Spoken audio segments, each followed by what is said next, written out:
Hello दोस्तों, नमस्ते, प्रणाम। किशन बानी लो आप लोग। हम आशा करते हैं आप लोग बहुत अच्छा करो। आज हम आप लोग के एक बहुत ही प्यारा सा ज्योतिया व्रत का सोहर गीत सुनाते हैं। तो आप लोग के कैसे लगी कमेंट कर लो। नाम में खड़ी है सासू तो बहुवरी अरज करे, बहुवरी अरज करे हो सासू देना दे चटकी चुनरिया।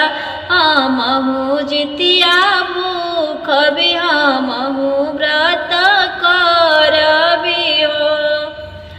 बोलिया तो ये बहुवरी बोले लू बोलाई ना जाने लू हो।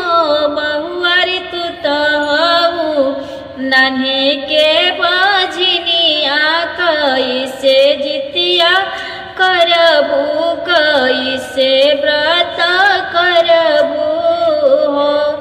इतना वचन बहुआ सुनेली सुनाई न पावेली हो।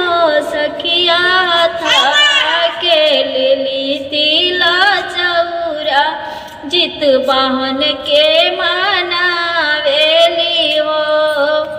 एक माह बीतले दूसरा माह अवरु तीसरा माह हो। सखिया नवा माहे होरी महलिया उठे सोहरी, महलिया उठे सोहरी हो।